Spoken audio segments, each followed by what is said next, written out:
നമസ്തേ. വരൂ നമുക്ക് സുരേഷ് ഗോപിയെ മര്യാദ പഠിപ്പിക്കാം. സുരേഷ് ഗോപിയുടെ വായിൽ മൈക്ക് കൊണ്ടുപോയി കുത്തിക്കയറ്റി വളഞ്ഞിട്ട് ആക്രമിക്കാം. ആവശ്യമില്ലാതെ ജാതിക്കാരുടെ ഇറക്കാം. ഇവിടെ അതൊന്നും ബാധകമല്ല.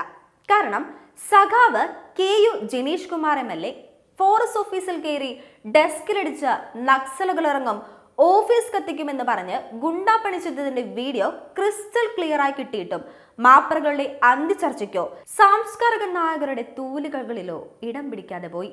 ഇതാണ് കുണ്ടന്നൂർ സ്വരാജിന്റെ സമാധാന മുദ്രാവാക്യം. പാർട്ടി ഭരണത്തിലിരിക്കുമ്പോൾ പോലീസ് സ്റ്റേഷനുകളും ഫോറസ്റ്റ് സ്റ്റേഷനുകളും അടക്കമുള്ള സർക്കാർ ഓഫീസുകൾ തങ്ങളുടെ സ്വതന്ത്ര അധികാര പരിധിയിലാണെന്ന CPMന്റെയും സഖാക്കളുടെയും ധാരണ പുതിയതല്ല. കാലാകാലമായി അവർക്കത് നാട്ടുനടപ്പുമാണ്, അഖിലേന്ത്യാ നിയമവുമാണ്.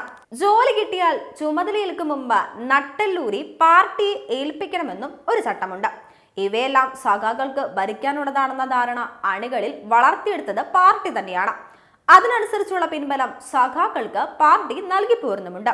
കുട്ടി സഖാക്കൾ ഫോണിൽ വിളിച്ചാൽ പോലും അപ്പുറത്തുള്ള ഓഫീസർ അവരാരായാലും തൊപ്പി ഊറണമെന്നതാണ് അഖിലേന്ത്യാ ചട്ടം. തൊപ്പിയും യൂണിഫോമും ഇല്ലാത്തവർ എഴുന്നേറ്റ് നിന്ന് ആദരിക്കണം. അതനുസരിക്കാത്തവർക്ക് ഒരിടത്തും കസേരയിൽ ഉറച്ചിരിക്കാനാവില്ല. അനിഷ്ടം എപ്പോൾ സ്ഥലം മാറ്റമോ സസ്പെൻഷനോ ഒക്കെ മാറുമെന്ന് ആർക്കും പറയാനുമാവില്ല.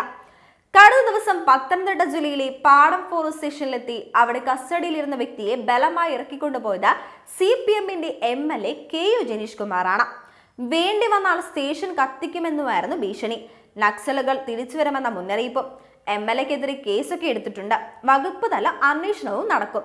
അതൊക്കെ അതിന്റെ വഴിക്കും നടക്കട്ടെ.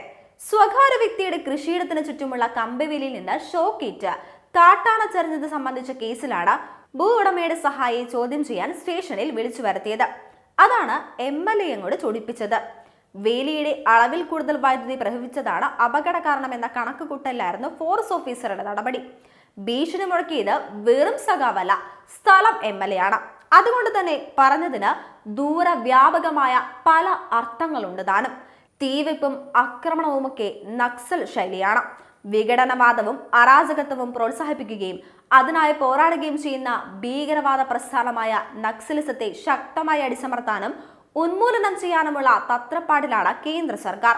കേരളത്തിൽ അത് ഏതാണ്ട് നിയന്ത്രണത്തിലായ സാഹചര്യവുമാണ്. അത് തിരിച്ചു വരുമെന്ന ഭീഷണിയുടെ അർത്ഥം വേണ്ടി വന്നാൽ CPM അത് ചെയ്യുമെന്ന മുന്നറിയിപ്പുമാണ്. വിഘടനവാദികളുമായുള്ള പാർട്ടിയുടെ തുടർപൂരണ ബന്ധത്തിൽ സൂചന അതിലൂടെ വായിക്കാം. വേണ്ടി വന്നാൽ പോലീസ് സ്റ്റേഷനിൽ ബോംബുണ്ടാക്കുമെന്ന് പ്രഖ്യാപിക്കുകയും പിന്നീട് പോലീസ് മന്ത്രിയാകുകയും ചെയ്ത ഒരു സഖാവിന്റെ പിന്മുറക്കാരാണല്ലോ ഇവരൊക്കെ. പത്തനംതിട്ടയുടെ തുടർച്ചയോ തുടക്കമോ പോലെ കൂത്താട്ടുകുളത്ത് നടന്നത് പോലീസ് സ്റ്റേഷനിലെ SHOയെ ഫോണിലൂടെ ഒരു വിരട്ടലായിരുന്നു. അനധികൃതമായി ചെങ്കൽ ഖനനം ചെയ്ത് കടത്തിയ വാഹനങ്ങൾ കസ്റ്റഡിയിലെടുത്തതായിരുന്നു അവരുടെ പ്രശ്നം. ചെങ്കൽ കടത്തുന്നതറിഞ്ഞ് സ്ഥലത്തെത്തിയ SHOയോട് ലോക്കൽ സെക്രട്ടറിയുടെ അനുവാദത്തോടെയാണ് കടത്തുന്നതെന്നായിരുന്നത്രേ അവർ പറഞ്ഞത്. അത് ഗൗനിക്കാതെ വാഹനങ്ങൾ കസ്റ്റഡിയിലെടുക്കാൻ തന്റെ ഇടം കാണിച്ചതാണ് സഖാവിനെ ചൊടിപ്പിച്ചത്. രാത്രിയിൽ സ്റ്റേഷനിലേക്ക് ഫോണിൽ വിളിച്ച് SHOയെ ഭീഷണിപ്പെടുത്തുന്ന ശബ്ദ സന്ദേശം പുറത്തു വരികയും ചെയ്തു.